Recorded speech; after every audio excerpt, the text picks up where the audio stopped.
Hoy el tema, Jesús, la voz de autoridad que silencia a los demonios. Nuestro texto expositivo principal es Lucas capítulo 4, versículo del 31 al 37, como es habitual, como aprendemos la palabra de Dios, en forma versículo a versículo. Y dice el versículo 31 que después de estar en la sinagoga en Nazaret, dice que descendió Jesús a Capernaum. Estamos hablando, iniciando el segundo año, ciudad de Galilea. Y les enseñaba en los días de reposo. Y se admiraban de su doctrina porque su palabra era con autoridad.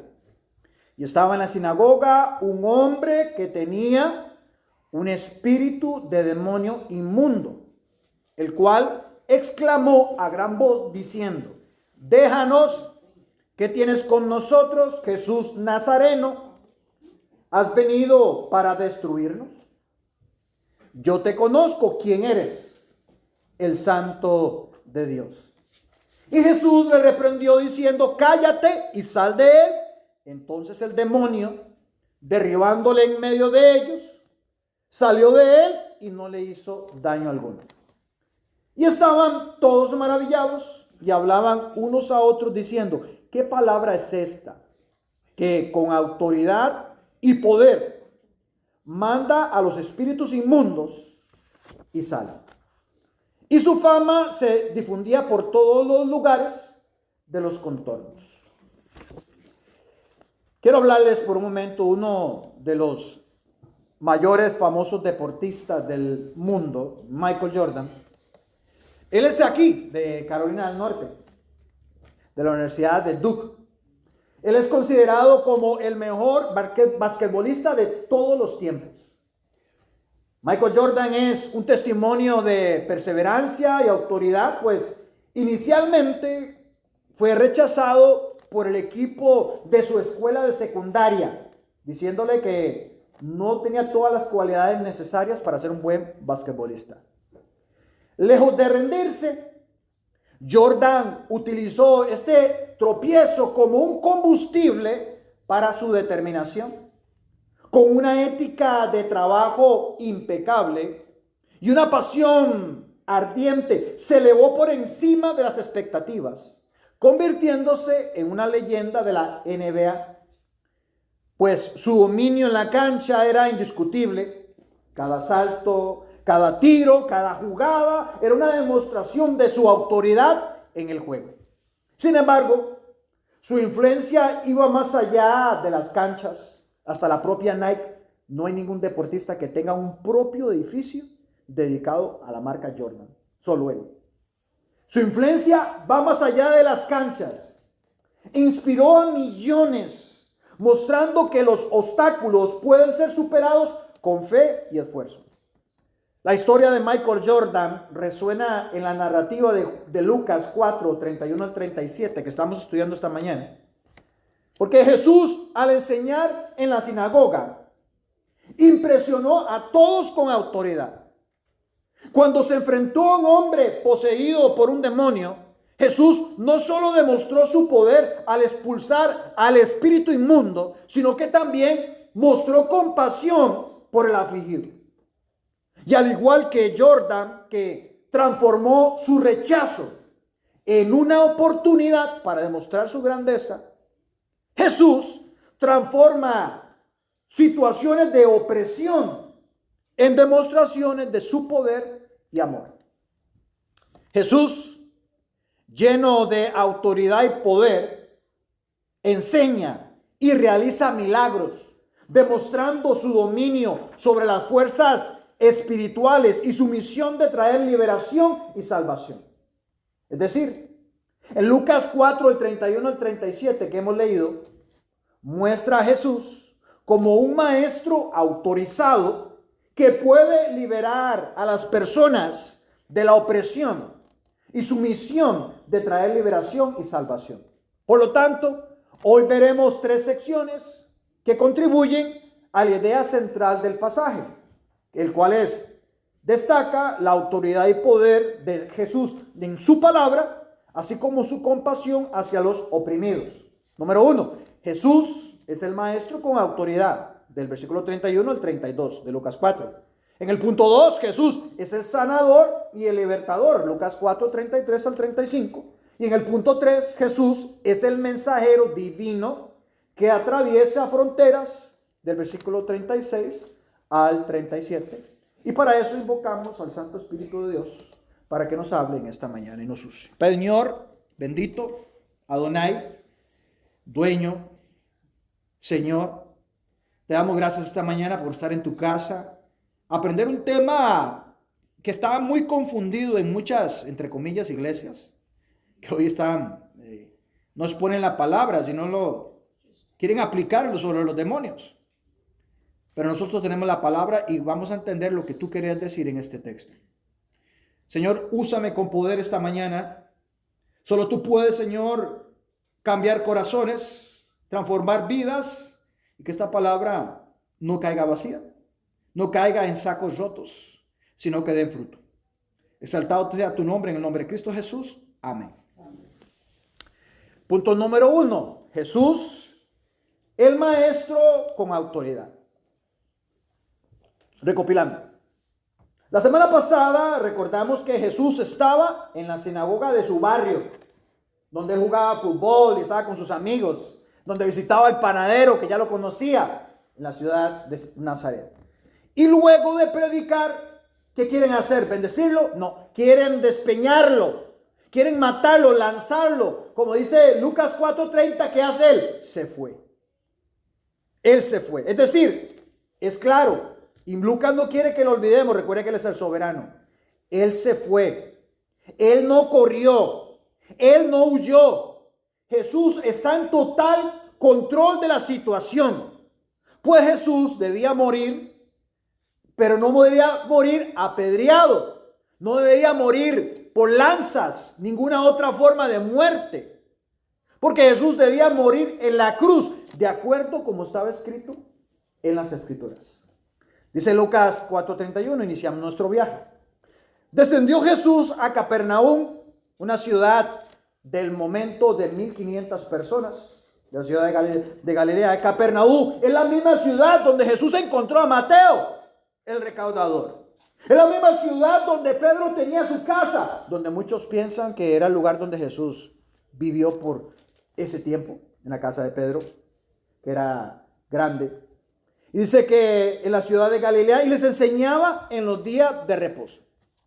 En el libro, en la escritura original, en el griego, aquí hay una conjunción adelante, donde dice que él viene saliendo de Nazaret y descendió, en la Y, una conjunción que omite la versión 60 que tenemos, entonces se leería así: y descendió el Señor. Sale de Nazaret y se fue y descendió, así dándole continuidad a la narración. Esta palabra, y les quiero mostrar porque es importante también la gramática que nos puede ayudar. Es una palabra, descendió es un verbo, dice auristo, activo, indicativo, tercera persona singular. No tienes que apuntarlo, es nada más referencia para el pastor, pero le enseña a uno, le quiere mostrar que la importancia de la gramática en los textos, porque nos ayuda.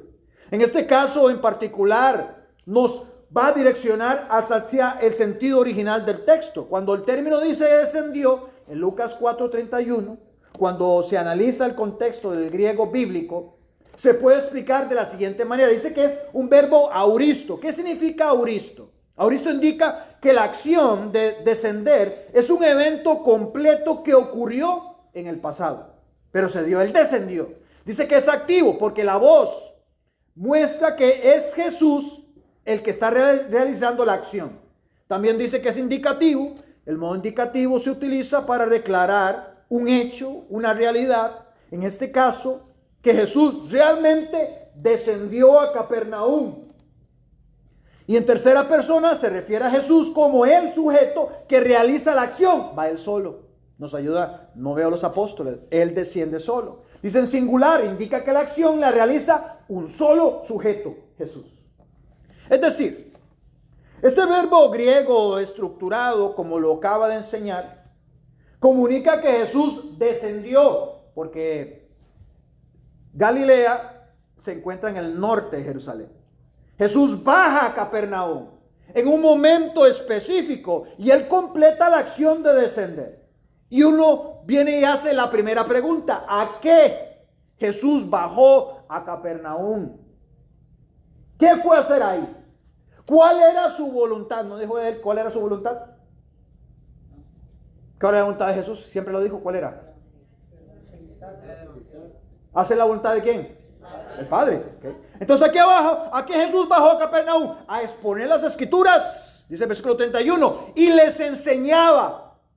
No podemos olvidar ese verbo.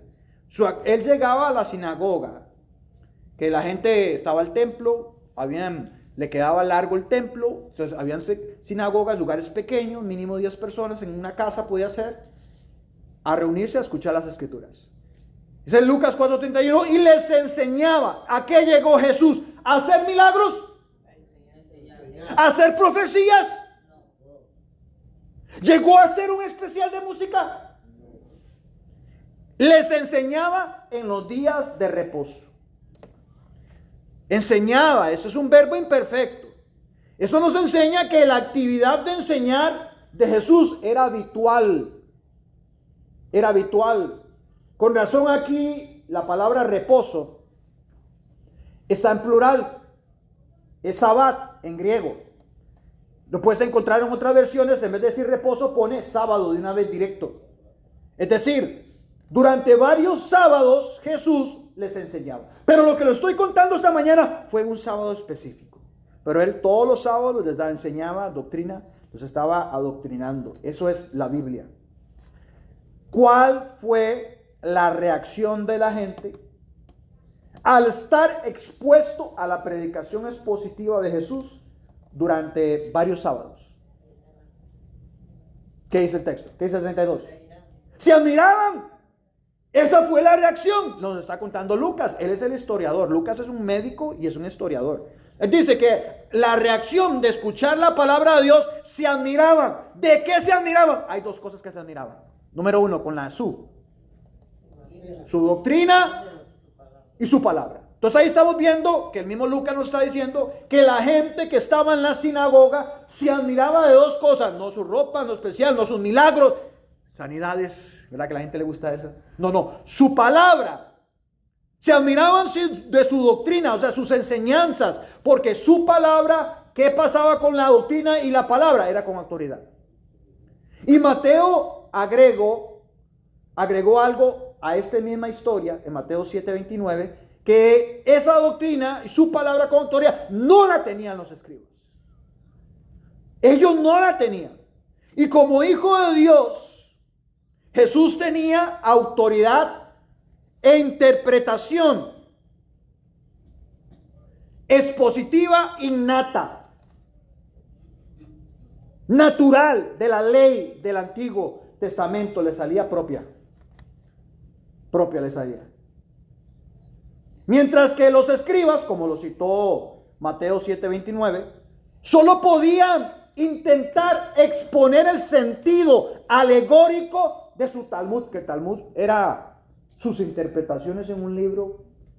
Te lo lee, no están bien estructuradas, no tienen sentido y le ponen cargas a la gente según sus interpretaciones. Un libro vacío. La gente salía peor de cómo entraba. ¿De qué se admiraban? ¿Lo acaba de decir? De su doctrina y qué más. Okay. Entonces estamos viendo que la sinagoga están admirados de su doctrina y su palabra. Pues ambas eran ¿con qué? Con autoridad. ¿Qué era autoridad? Jesús, como dice el punto 1, es un maestro con autoridad, que enseñaba en el culto sabatino con autoridad. Su enseñanza no era ordinaria. No era el tipo de enseñanza que la gente estaba acostumbrada a escuchar. Estaban asombrados de su doctrina. Permítame ilustrarles este punto. Lo que es alguien con autoridad en un púlpito. Imagínense un domingo cualquiera. Después de un poderoso sermón, es una historia real. En una iglesia normal, el predicador recoge sus notas y se prepara para salir. Pero entre la multitud que se dispersa, un periodista local, impresionado por la pasión y la autoridad con la que el predicador entregó su mensaje, se acerca con una petición inusual al predicador. Pastor, su sermón ha sido inspirador. ¿Sería posible que me diera las notas del mensaje? Me gustaría compartirlo con nuestros lectores en el periódico, pregunta el periodista, con la esperanza de captar la esencia de lo que usted acaba de presenciar.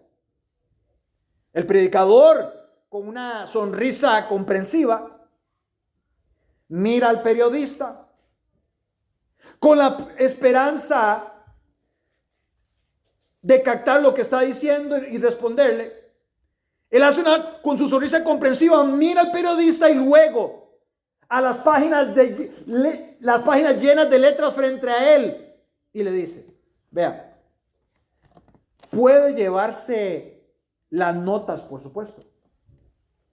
Responde, pero debo advertirle que en ellas no encontrará ni los rayos ni los truenos que escuchó hoy. Esas cosas solo pueden sentirse cuando el Espíritu Santo se mueve entre nosotros. No lo vas a sentir en un video de YouTube. Solo cuando Dios habla en su casa. Esta historia nos enseña que aunque las palabras escritas tienen su valor, hay una dimensión del mensaje cristiano que trasciende el papel. Es el poder del Espíritu Santo trabajando a través del predicador, tocando corazones, transformando vidas, lo que realmente lleva el sermón a otro nivel. Y así como el periodista no puede capturar los rayos y truenos en el periódico, nosotros debemos recordar que el verdadero poder de la palabra de Dios se manifiesta cuando se predica con la unción y la autoridad que viene de lo alto. Por ese motivo, nunca vas a sentir ese poder en un mensaje de un predicador de la prosperidad o un sacerdote, pues ambos no tienen el Espíritu Santo. En este primer punto, vemos cómo la enseñanza de Jesús tenía un poder propio, que impactaba directamente el corazón a los creyentes y a los oyentes, porque no todo el mundo era creyente. A diferencia de los maestros quienes solían oír, Jesús no citó a otros rabinos en su librito el Talmud, gente muy sabia, sino que declaró la palabra de Dios. Así como dijo Nehemías César, tráigame la palabra, no otra cosa. O como aquel abogado, tráigame el libro cuando estaba agonizando en el hospital, tráigame el libro. Y le dice el asistente, ¿cuál libro? El mejor libro para los muertos, tráigame la Biblia. Su enseñanza era poderosa, veraz, expresada con gran claridad y produjo una tremenda convicción. Pero en esta ocasión, la convincente fuerza de la predicación del Señor se encontró, por extraño que parezca, con un demonio. Eso nos lleva al punto 2, Jesús el sanador y libertador. ¿Se imaginan eso? Llegar a la iglesia y en primera fila ver un demonio. ¿Se imaginan llegar y ver un demonio en primera fila? Así, 1.90, ¿se imaginan?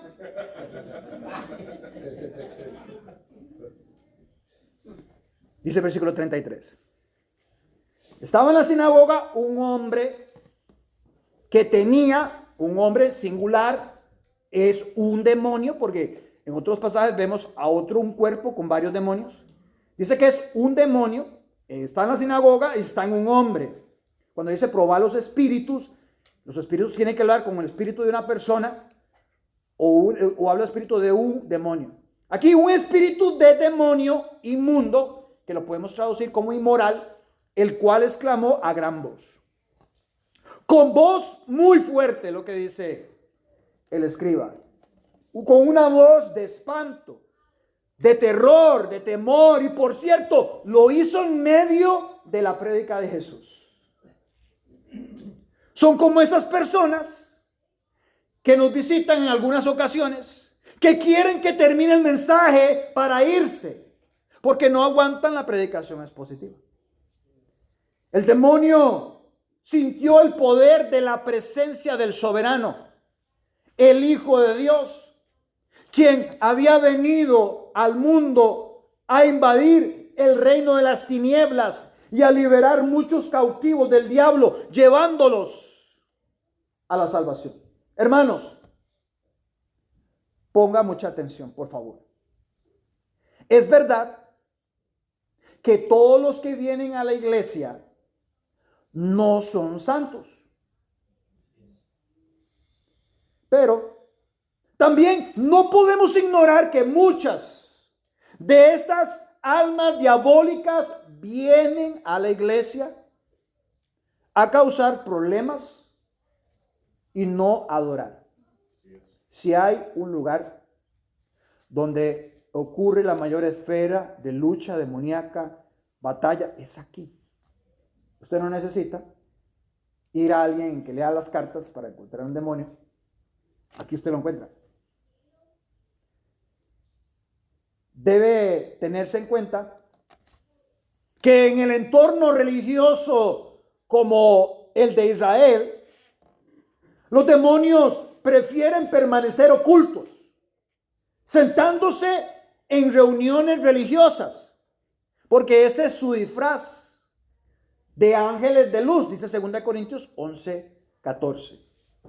Y no es sorprender, no saben, en Costa Rica, que yo iba a los psiquiátricos, y usted puede entrar en un psiquiátrico con todo lo que usted quiera, menos con una Biblia. Salen corriendo, huyen. No digo que todos los que están en un psiquiátrico están endemoniados, pero sí les digo algo: todos los endemoniados terminan en un psiquiátrico. Debe tenerse en cuenta que ese es su disfraz de ángeles de luz, 2 Corintios 11:14. Y prefieren no ponerse al descubierto. Recuerde que está un demonio vestido como un hombre. Toda falsa religión, por moral que sea, está controlada por demonios. Y sin duda, hay demonios presentes en los líderes y en las personas engañadas. Analicemos, piense. Leímos el texto. ¿Cuándo fue el momento del problema? Las semanas pasadas les expliqué cómo era un servicio. Es como el servicio judío o una sinagoga. Se cantan unos cantos de adoración, se lee un pasaje del Pentateuco, otro de los profetas, salmos, se ora, después se lee un texto, alguien lo interpreta, terminan en una oración. Como un programa como el de nosotros. Pero en este momento en la sinagoga, ¿cuándo inició el problema? Okay, no fue en el tiempo de la música. Dios está hablando y viene el demonio. No fue en el tiempo de la música. El diablo le encanta la música. Más si solo le adoramos, si pasamos adorándole 3 horas y 10 minutos de prédica, más el enemigo no tiene problemas con eso. Si él es mayor, es más, él es uno de los fundadores de esas iglesias. Sin embargo, el momento del problema comenzó justo después de que Cristo hizo una gran enseñanza. Satanás habitualmente causa problemas donde, no en cualquier lugar, donde la palabra de Dios es enseñada en verdad y poder. Y que Lucas describa que el espíritu lo describe como inmundo, no indica que fuera un demonio específico o un demonio especial, porque todos los demonios son inmundos, son inmorales.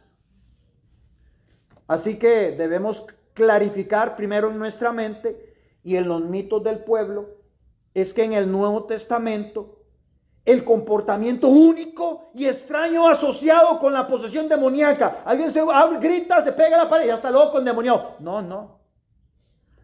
No se debe confundir con locura ser endemoniado.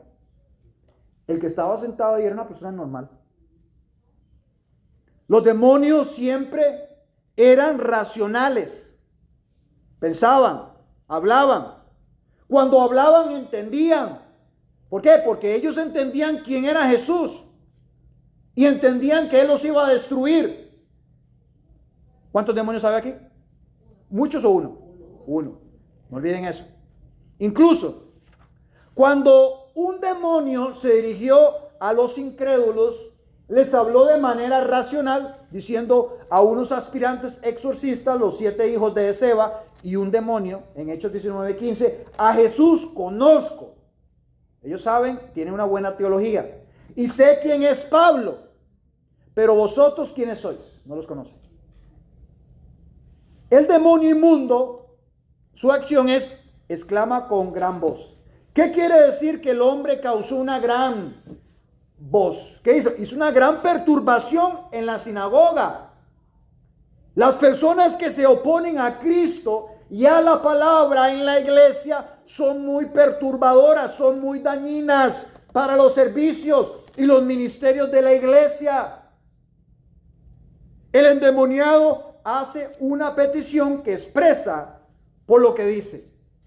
La palabra que usa Lucas es un sentimiento de maravilla y temor. Vea Lucas 4:34. Dice, déjanos. ¿Qué tienes con nosotros? Jesús Nazareno, has venido a destruirnos. Aunque usted sepa, identifique a Jesús, que es el Hijo de Dios, eso no lo salva. El que usted venga a una iglesia no lo hace cristiano. Jóvenes, el que yo vaya a un concierto no me hace músico. El que usted venga a la iglesia, eso no lo hace cristiano. El demonio está ahí. Jesús Nazareno lo identifica. Él cree en Jesús porque lo está viendo, pero no es su Salvador. Has venido para destruirnos. Esta es la actitud en gran parte del mundo hoy en día. No quieren nada con Dios, no quieren nada con Cristo, no quieren nada con la palabra de Dios, pero esa actitud maldecirá o bendecirá, como le pasó a Nazaret. Piense, Satanás siempre ha querido poner mal a Dios. ¿Se acuerdan el Génesis 3? Dios le da el mundo entero. Si hay alguien que tenía el mundo entero era Adán y Eva. Y aún así no se conformaron. ¿Usted cree que usted se va a conformar con lo que tiene? Nunca. Siempre vas a querer más. Y llega el diablo y le dice, ¿cómo que Dios no te deja comer de ese árbol? Dios es malo. Y aquí el demonio hace lo mismo. ¿Cuántos dijimos que había muchos demonios o uno? Ah, pero vea lo que él dice. Están sentados en la iglesia. Déjanos. Singular o plural. Metiendo la pelota en barrita, en grupito, más bonita. Jesús viene. Déjanos que tienes con nosotros, que has venido a destruirnos. ¿Se acuerda que dijimos que era un demonio? Entonces, ¿por qué habla en plural? Déjanos, nosotros. Porque esta afirmación está llena de malicia. El diablo quiere confundir a los de la sinagoga. Y siempre intenta hacerse la víctima frente a la gente. Es que el pastor me hizo esto. No, es fijo, yo voy de primero.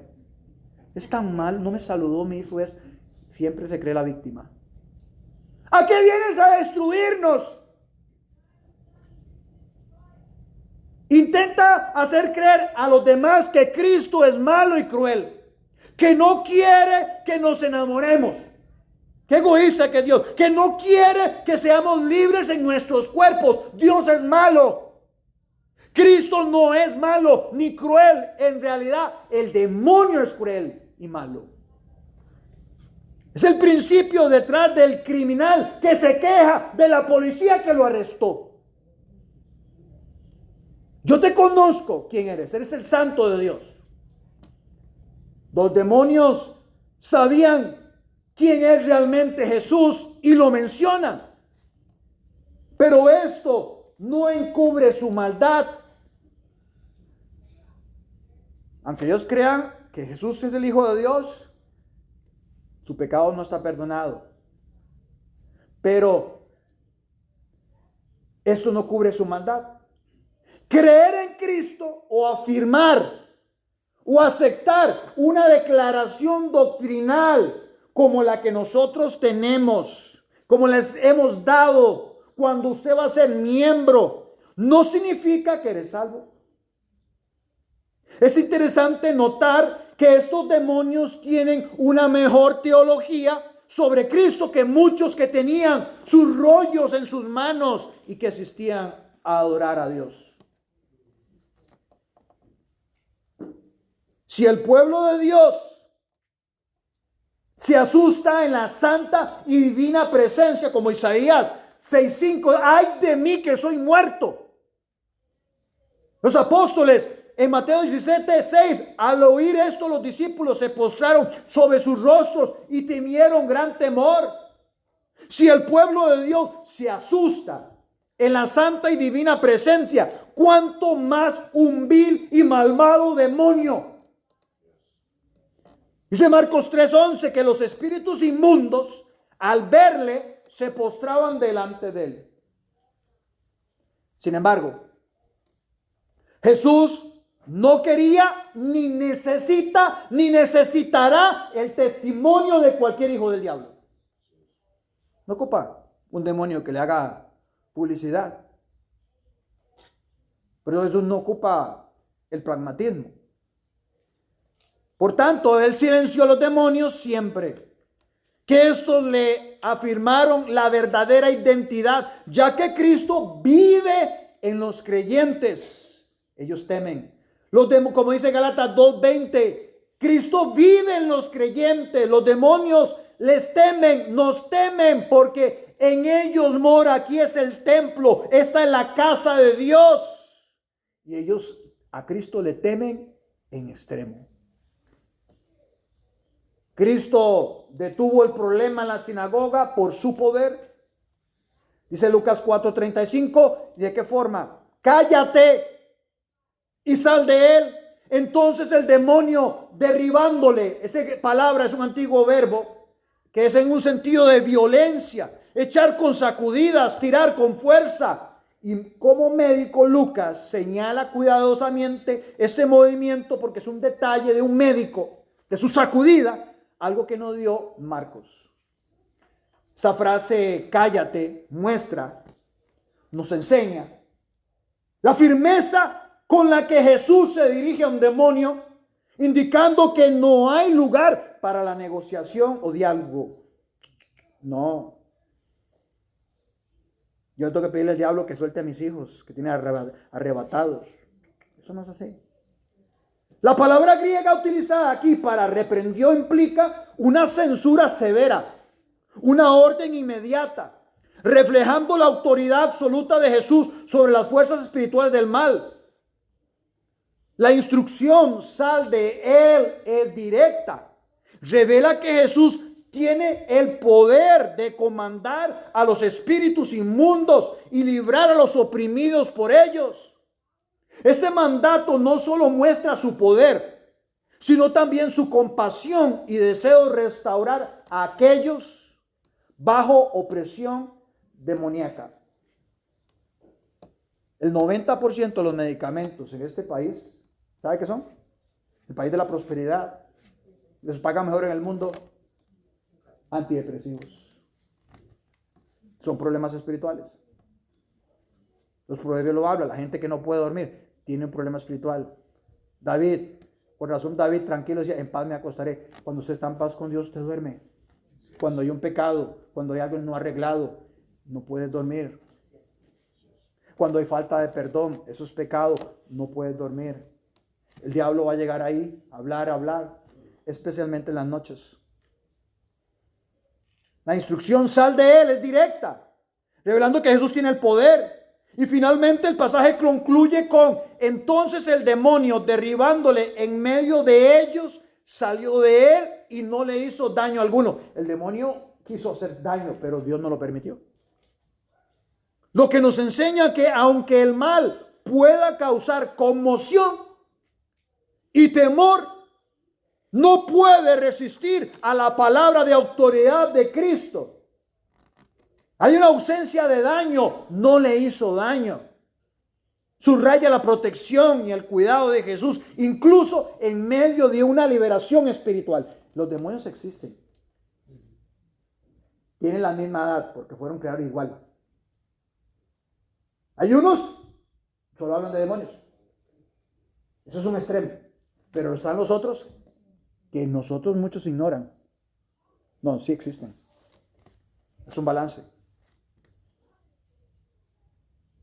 Es una afirmación clara de que en la presencia de Cristo ninguna fuerza maligna puede prevalecer.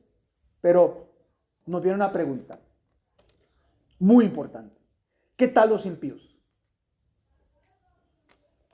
Los que no han recibido a Cristo, ellos pueden ser poseídos por Satanás. En Gálatas 2:20 que los creyentes no. Pero los impíos. Hay un impío que se puede meter un demonio y venir y apuñalarme. Los impíos, ¿qué son los impíos? Los impíos son las personas que no han nacido de nuevo. Los que no han recibido a Cristo. Los que no han dejado su pecado. Que viven su vida como les da la gana. Que conocen, tienen la fe como un demonio de Santiago. Creen en Jesús. Saben la teoría. Pero no se someten al señorío. Viven como, ese es un impío. Puede creer, cree en Jesús, no, yo creo en Dios, sabe de Dios. Pero Dios no es su Señor y Salvador, ese es un impío. Ahora, yo era un impío de 0 a 7 años, era un hijo del diablo, hasta como dice Juan 3:3, debía nacer de nuevo. Me di cuenta que era un niño ladrón, muerto de hambre, que un negocito me robé unos chocolates. Muerto de hambre, ladrón, mentiroso, y entendí que era un pecador. Me arrepentí de mis pecados y recibí a Cristo como Señor y Salvador, y mi vida cambió totalmente a partir de ese día. Los que no han recibido a Cristo como Señor y Salvador, escúcheme bien. Los que no han recibido a Cristo como Señor y Salvador no necesitan estar poseídos por un demonio, ya que por su naturaleza ya están bajo la influencia del príncipe de la potestad del aire. Efesios 2:2. Actúan de acuerdo a su voluntad. Vea lo que dice Efesios 2:2. Dice que el espíritu, hablando de Satanás, que ahora o en el futuro o en el pasado. ¿Ahora qué es? Presente. Este espíritu de Satanás ahora actúa, opera, y la característica, ahí hay un contraste. Hijos de obediencia son los hijos de Dios, son personas obedientes, responsables, hijos de obediencia. Y vea cómo se caracterizan los hijos de Satanás, son de desobediencia, visten vulgar, música obscena, no les importa Dios. En cambio, un creyente, un hijo de obediencia, anhela la palabra, anhela la casa de Dios, busca dar frutos. Se levanta en la mañana, no va a pecar, pero se levanta en la mañana para no pecar. Peca, pero se levanta para no pecar. Eso es un creyente. Ellos, ya el Satanás los maneja. Como decía Ulrico Schuglio, un alemán líder de la Reforma en Suiza, sin la gracia de Dios, que entra en un creyente salvo, la voluntad humana es esclava del pecado y por lo tanto está bajo el dominio de Satanás. No tienes que, Satanás entra, no, ya perteneces aquí pues Satanás. Punto 3. Jesús, el mensajero divino que atraviesa fronteras. Lucas 4:36, avanzamos. Y estaban todos maravillados, asombrados y hablaban unos a otros, ¿cómo le contaban a otros? Lo que ocurrió en la sinagoga ese día había sido tan asombroso que un vecino le contaba si enamora a otro, y este a otro, y este a otro. No había Facebook, no había redes sociales, es la mejor. Y le digo, hermano, se los digo de una vez, para que aprendan. La mejor forma de ganar gente, y es como lo vive en la Escritura, no es por redes sociales, no es ir a entregar un papel, aunque lo hacemos. Pero el 99% de la gente ha venido a la iglesia es porque alguien conoce a alguien y lo trajo. Si usted no trae a alguien, no va a venir nadie. No va a venir nadie. Es gente conocida que Dios pone a usted para que usted los invite. 99%, punto 99. Si usted no hace su trabajo, sus conocidos no van a venir. Diciendo, ¿qué palabra es esta? Otra vez, palabra. No dice, ¿qué visión es esta? ¿Qué milagro es este? ¿Qué profecía es esta? Palabra profética. Jesús, dame una palabra profética. No. ¿Qué palabra es esta? Jesús explicó algo que ya estaba aquí. Que con autoridad y poder. Autoridad y poder. Autoridad y poder. Manda a los espíritus inmundos y sale. Autoridad y poder. Autoridad y poder. Llega un policía, va en la calle, a usted lo detiene. Él tiene poder. Tiene una placa de la autoridad. Usted detiene. Una placa que le da autoridad. Pero aquí dice que Jesús tiene autoridad y poder. Ese tiene Cristo. Es muy diferente. Manda a los espíritus inmundos y salen, versículo 37, y su fama se difundía por todos los lugares de los contornos, se difundía, es el término griego, los ecos sonaban más ampliamente. El mensaje del poder de Jesús sobre los espíritus inmundos y sus sanidades físicas causó gran agitación, juntó grandes multitudes, para que la fama de Cristo se difunda, así como esos hombres y mujeres de Capernaum. Debes contarles a otros. Te pregunto, ¿te da miedo hablar la palabra de Dios? ¿Cómo nos va a dar miedo hablar la palabra de Dios? Lo que Dios ha dicho y hecho con autoridad y con poder. Si la palabra de Dios es como un león en una jaula, que solo tiene que dejar la puerta abierta y lo demás lo hace Dios, como en esta mañana. Decía Charles Spurgeon, la Biblia es como un león. No necesitamos defenderlo. Solo tenemos que soltarlo y dejarlo que actúe por sí solo. La palabra de Dios tiene su propio poder y no necesita ser defendido por humanos. Solo abre la jaula. En las conclusiones, algo práctico. Ya he explicado el texto. Pregunto, ¿se siguen practicando exorcismos en la actualidad? Por ejemplo, en el Vaticano tiene un departamento donde hacen exorcismos. ¿Qué tal nosotros? Para explicar de manera expositiva y con base bíblica la perspectiva de que hoy en día no se practican exorcismos como en los tiempos del Nuevo Testamento, debemos enfocarnos en varios puntos. Número uno, el contexto bíblico. El pasaje que lo enseña, lo usan los carismáticos en su falsa enseñanza, los pentecostales, para que quede claro. Recuerde, un pentecostal, mi persona, un pentecostal tiene un espíritu, tira gente en el piso. Yo no tengo eso. Él profetiza, habla en lenguas, él tiene otro espíritu. Usted tiene que decidir cuál de los dos tiene el Espíritu Santo. Pero no son el mismo espíritu. Uno de los dos, él o yo, es un falso maestro. Y si usted cree que este es un verdadero hombre de Dios, tienes que ir a él, abandonar este lugar y seguirlo a él. La única forma que sepas eso es por este libro. Pero si tú crees que un hombre que habla en lenguas, tira gente al piso, declara es un hombre de Dios, tiene el Espíritu Santo, estás engañado. Contexto bíblico, Mateo 12:28. Pero si yo por el Espíritu de Dios echo fuera a los demonios, ciertamente ha llegado a vosotros el reino de Dios. Entonces, contexto bíblico, Nuevo Testamento, la expulsión de demonios era una señal del reino de Dios presente en Jesús y los apóstoles. Esa es una prueba de esta exposición. Número 2, la autoridad apostólica. Los apóstoles recibieron una autoridad especial para realizar milagros, incluida la expulsión de demonios. Los apóstoles, véalo Mateo, Marcos 3, 14 y 15. ¿Y estableció a quién? A 12. ¿Para qué? Ahí lo dice, ¿verdad? Se lo estoy diciendo lo que dice en el versículo. ¿Para qué? Para que estuviesen con él, porque a ustedes no le dieron ese privilegio, fue a ellos. Para enviarlos a predicar y que tuviesen autoridad. ¿Para qué? A ellos, a los 12, véalo arriba. Para sanar enfermedades y para echar demonios. Eso es algo para los apóstoles. Esa autoridad estaba directamente relacionada con su comisión única, como testigos oculares. Esta comisión está limitada. Punto 3. No hay evidencia bíblica de que esa autoridad para realizar exorcismos se extendiera más allá de los apóstoles o de la iglesia primitiva, citando pasajes como 1 Corintios 13:8, donde Pablo mismo dice que cesarán profecías y las lenguas, sugiere que ciertos dones milagrosos eran para un tiempo específico. Y ya cuando el canon estaba cerrado, se acabó.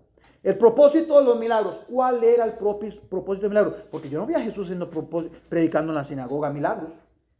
¿Cuál era el propósito de los milagros? Los milagros en la Biblia tenían el propósito de autentificar el mensaje del evangelio y la autoridad de aquellos que lo predicaban. Una vez establecida la iglesia, el canon del Nuevo Testamento, la necesidad de esos signos particulares disminuyó. Se acabó.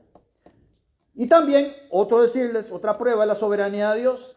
Finalmente, aunque Dios sigue siendo soberano y puede actuar milagrosamente según su voluntad y práctica normativa de exorcismos, como se veía en el Nuevo Testamento, no continúa hoy en día.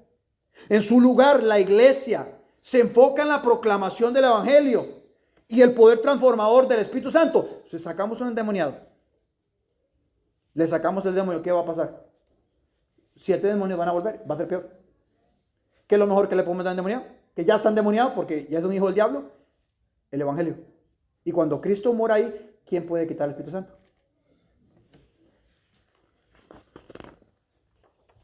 Otra pregunta también importante, que no nos podemos ir de aquí sin contestarla. ¿Qué es lo que hacen los demonios hoy en día según las Escrituras? Porque ninguno ha muerto, están aquí. Los demonios no están en la cárcel, en el infierno, organizados en una fiesta. El infierno es un lugar de tormento para ellos y el lago de fuego. Ellos no manejan el infierno. Ellos están en la tierra. ¿Qué es lo que están haciendo? Nos lo dice Pablo en 1 Timoteo 4:1, número 1. Ellos son representantes de la falsa doctrina. 1 Timoteo 4:1. Dice pero el Espíritu dice claramente que en los posteros tiempos, ¿cuándo es posteros tiempos? Después de la venida de Cristo. Algunos apostatarán de la fe, o sea, gente viene a la iglesia, escucha el evangelio, pero va a salir creyendo en otras cosas, lenguas, señales y profetas, etc.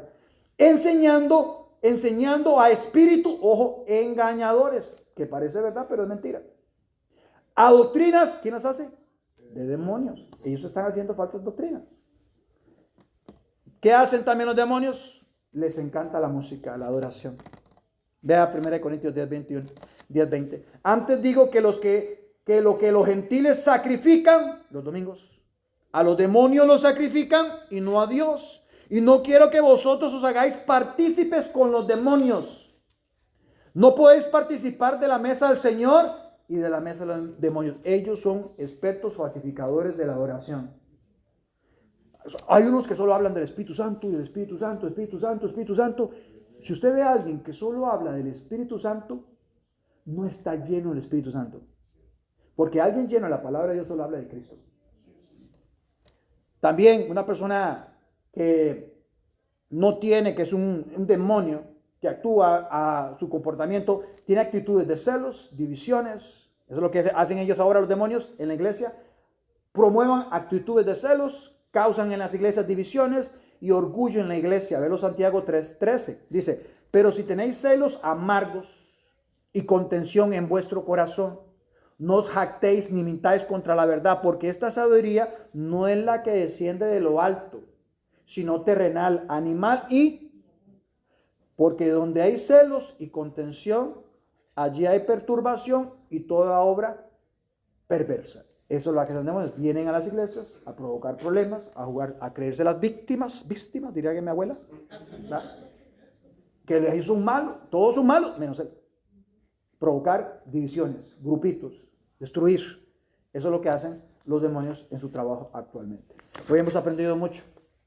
de la voz de autoridad que silencia a los demonios. ¿Cuál es el punto central? Que la palabra de Cristo tiene el poder y la autoridad para liberar a cualquiera. Y si usted no tiene a Cristo, no ocupa ser poseído, ya le perteneces al enemigo. Por eso quieres dejar ciertas cosas, vicios, droga. No puedes, porque tú le perteneces a Él. Hasta que usted se arrepienta de sus pecados y creas en Cristo, serás verdaderamente libre. Por favor, incline su cabeza y cierre los ojos por un momento. Padre,